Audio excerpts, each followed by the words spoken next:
क्या होगा अगर रावण, घोस्ट राइडर और थॉर के बीच में फाइट हो जाए तो कौन जीतेगा? और इन तीनों में से सबसे पावरफुल कैरेक्टर कौन है? एस्गार्ड का god of thunder, demon from hell and टीर, घोस्ट राइडर या लंकापति दिशानन रावण? तो ये वीडियो बहुत ही इंटरेस्टिंग होने वाली है, इसलिए इसे बिल्कुल भी स्किप मत करना और एंड तक जरूर देखना ताकि तुम कुछ भी मिस ना करो। तो रावण, घोस्ट राइडर और थॉर तीनों अपनी सुपर पावरफुल और सुपर डिस्ट्रक्टिव स्ट्रेंथ की वजह से मोस्ट पावरफुल कैरेक्टर्स में से एक है और बहुत ही कम ऐसे कैरेक्टर्स हैं जो एक्चुअली उन्हें हरा पाए। तो सबसे पहले बात कर लेते हैं रावण वर्सेस घोस्ट राइडर की और जानने की कोशिश करते हैं कि इन दोनों में से ज्यादा पावरफुल कौन है। बात करें रावण की, तो रावण महादेव का सबसे बड़ा भक्त और अपने टाइम का सबसे इंटेलिजेंट राजा था, जिसे 6 शास्त्र और चारों वेद पूरी तरह से याद थे। रावण महान ऋषि विशर्वा और राक्षसों की रानी कैकेयी का बेटा था, इसलिए वो ब्राह्मण और असुर दोनों था और इसीलिए उसमें उसकी माँ की तरफ से राक्षसीय गुण और शक्तियां और उसके पिता की तरफ से तेज दिमाग पहले से था, जिसके बाद उसने बहुत ज्यादा मेहनत और कठोर तपस्या करके इतनी शक्तियों और सिद्धियों को प्राप्त कर लिया था कि वो तीनों लोकों में सबसे शक्तिशाली बन चुका था। रावण ने एक बार कठोर तपस्या के दौरान ब्रह्मदेव को अपने 10 सिर चढ़ाए थे, जिससे प्रसन्न होकर ब्रह्मदेव ने रावण को अमृतत्व का वरदान दिया, जिससे रावण इमॉर्टल हो गया और उसके पास सुपर नेचुरल रीजनरेशन और हीलिंग की पावर्स भी आ चुकी थी। और ब्रह्मदेव के इस वरदान की वजह से कोई भी देव, दानव, नाग, राक्षस या कोई भी जानवर रावण को ना ही मार सकते थे ना ही उसे हरा सकते थे, और रावण को मारना या हरा पाना सिर्फ किसी मानव के लिए ही संभव था। और इसीलिए जब भी कोई रावण के सिर या किसी भी बॉडी पार्ट को काट देता था तो रावण मरता नहीं था, बल्कि वहाँ पे उसका दूसरा सिर आ जाता था। रावण एक कुशल राजा था जो हमेशा अपनी सेना के आगे चलता था और उसने बहुत सारे युद्ध बगैर सेना के अकेले भी जीत लिए थे। रावण इतना ज्यादा शक्तिशाली बन चुका था कि तीनों लोकों में किसी के लिए भी उसको हरा पाना लगभग असंभव था। इसलिए एक बार उसने यमलोक पे आक्रमण करके यमराज को हरा दिया था, कुबेर से उसका पुष्पक विमान छीन लिया था और शनिदेव को भी युद्ध करके हरा के बंदी बना दिया था। रावण इतना ज्यादा स्ट्रॉन्ग और ड्यूरेबल था कि वज्र, सुदर्शन और ब्रह्मास्त्र तक उसके आर्मर को तोड़कर उसके पार नहीं जा सकते थे, जो कि उसे एक तरह से अनडिफीटेबल बना देता था।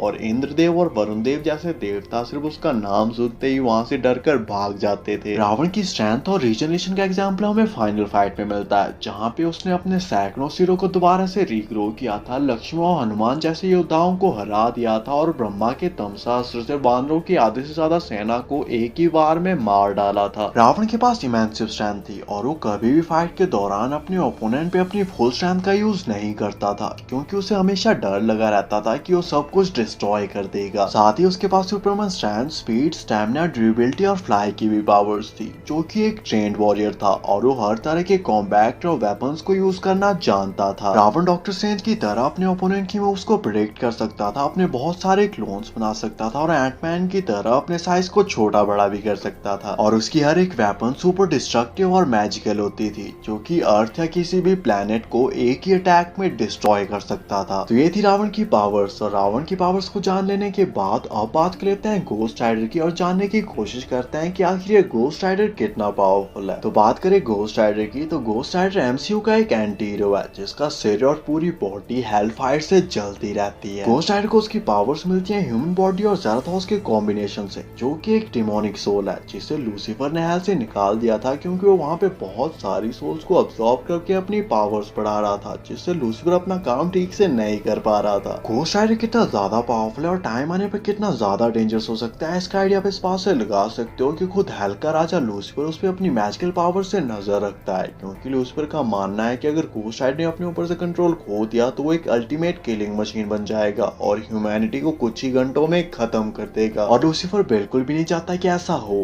क्योंकि ऐसा होने पर हेल और हेवन का बैलेंस टोटली बिगड़ जाएगा और सिचुएशन को कंट्रोल करना बहुत ही ज्यादा मुश्किल हो जाएगा। बात करें पावर्स की, तो घोस्ट राइडर के पास सुपरमैन स्ट्रेंथ, स्पीड, स्टैमिना वगैरह वगैरह के अलावा किसी को भी सिर्फ देखकर उसकी सोल को अब्सॉर्ब या हेल में ट्रैप करने और किसी की सिर्फ आंखों में देखकर उसकी बॉडी को हेलफायर से जलाने या पैनिक स्टेयर्स के थ्रू उसकी सोल को डिस्ट्रॉय करने जैसी पावर्स हैं। इसके अलावा घोस्ट राइडर के पास चेन, नाइफ और शॉटगन जैसी वेपन्स भी हैं, जिनके सिर्फ टच होते ही वो सामने वाले की सोल को अब्सॉर्ब या हेल में ट्रैप कर सकता है और उसकी बॉडी को हेलफायर से जला सकता है। घोस्ट राइडर अपनी ओरिजिनल फॉर्म में इमॉर्टल है, पर अगर कोई उसके होस्ट को नॉर्मल ह्यूमन फॉर्म में मार भी देता है फिर भी वो नहीं मरेगा, बल्कि उसकी फैमिली या फ्रेंड्स में से कोई और घोस्ट राइडर बन जाएगा मेफिस्टो के कर्स की वजह से। घोस्ट राइडर इमॉर्टल तो है, पर उसकी नाभि में कोई अमृत भी नहीं है जहाँ पर कोई तीर मारकर उसे मार डाले। और इन्हीं सब चीजों की वजह से हेल का राजा लूसीफर तक उसे हेल में नहीं रखना चाहता था। तो ये थी गोस्ट राइडर की पावर्स, और गोस्ट राइडर और रावण की पावर्स को अच्छे से जान लेने के बाद अब बात कर लेते हैं फाइट कंपैरिजन की और जानने की कोशिश करते हैं कि इन दोनों में से ज्यादा पावरफुल कौन है और क्या गोस्ट राइडर रावण को हरा सकता है। तो गोस्ट राइडर बहुत ही पावरफुल कैरेक्टर है जिसको उसकी पावर्स मिलती है ह्यूमन बॉडी और ज़्यादाथॉस के कॉम्बिनेशन से, पर at the end of the day वो एक ह्यूमन है, इसलिए ब्रह्मदेव के वरदान की वजह से वो एक्चुअली रावण को मार सकता है। पर ज़्यादाथॉस जो कि गोस्ट राइडर को उसकी पावर्स देता है वो हेल का एक डेमन है, जबकि रावण हेल और हेवन दोनों के राजा यमराज तक को हरा चुका है। गोस्ट राइडर के पास हेल फायर है, पर मुझे नहीं लगता कि हेल फायर का रावण पर कोई भी असर होगा, क्योंकि अगर हेल फायर या किसी भी और फायर का रावण पर कोई भी असर होता तो अग्निदेव कव का रावण को मार चुके होते और रावण का यमराज या किसी भी और देवता को हरा पाना लगभग असंभव हो जाता, क्योंकि जैसे ही वो उनको हराने वाला होता तुरंत वहां पर अग्निदेव आ जाते और रावण को डराकर भगा देते। गोस्ट राइडर के पास चेन नाइफ और शॉटगन जैसी वेपन्स हैं जिनको रावण इजीली डॉज कर सकता है और उनके अटैक से भी बच सकता है, जबकि रावण के पास ब्रह्मास्त्र जैसे महाशक्तिशाली अस्त्र है, पर उनका भी गोस्ट राइडर पर कोई भी असर नहीं होगा, क्योंकि गोस्ट राइडर अपनी ओरिजिनल फॉर्म में इमॉर्टल है और वैसे भी जिसका सर और पूरी बॉडी हेल फायर से जल ही रही है उसका तुम क्या ही कर लोगे। और गोस्ट राइडर थॉर के ओरू मेटल से बने हुए म्योनिर को भी एक ही सेकंड में हेल फायर से मेल्ट कर चुका है, इसलिए रावण की ज्यादातर वेपन उस तक पहुंचने से पहले ही मेल्ट हो जाएंगी और जो थोड़ी बहुत पहुंच भी जाएंगी उनका भी कुछ ज्यादा असर नहीं होगा। गोस्ट राइडर रावण के एक वर्दी ओपोनेंट होगा, क्योंकि दोनों के पास ही रीजनरेशन और सुपर हीलिंग जैसी पावर्स हैं और दोनों ही इवन अपना पूरा सिर फट जाने के बाद ही उसे दोबारा से रिग्रो करके ऐसे फाइट कर सकते हैं जैसे कुछ हुआ ही नहीं, इसलिए ये भी पॉसिबल है कि ये फाइट इनफाइनाइट लूप में चलती रहे, वो भी अगले कई हजार सालों तक। और क्योंकि गोस्ट राइडर हेल से आया हुआ एक डेमन है इसलिए एटलीस्ट वो इस फाइट में नहीं मर सकता, जबकि दूसरी तरफ रावण इस फाइट में मर सकता है, क्योंकि गोस्ट राइडर का होस्ट टॉनी ब्लेज एक ह्यूमन है, इसलिए ब्रह्मदेव के वरदान की वजह से वो एक्चुअली रावण को मार सकता है। इन दी एंड ये फाइट बहुत ही ज्यादा लंबी चलेगी, और लंबी से मेरा मतलब है बहुत ही ज्यादा लंबी, क्योंकि ये दोनों ना ही कभी मरेंगे, ना ही कभी थकेंगे, ना ही कभी हार मानेंगे। पर एंड में गोस्ट राइडर के इस फाइट को जीतने के चांसेस ज्यादा है। हालांकि रावण बहुत ही ज्यादा स्ट्रॉन्ग है, वो बहुत ही ज्यादा पावरफुल है, पर रावण गोस्ट राइडर को नहीं मार सकता, जबकि गोस्ट राइडर रावण को मार सकता है। हालांकि ये हो सकता है कि रावण कोई ना कोई तरीका ढूंढकर गोस्ट राइडर को हरा दे, और वो हरा भी सकता है, पर इस फाइट के जीतने के चांसेस गोस्ट राइडर के ज्यादा है। तो बात कर लेते हैं रावण वर्सेस थॉर की और जानने की कोशिश करते हैं कि इन दोनों में से ज्यादा पावरफुल कौन है।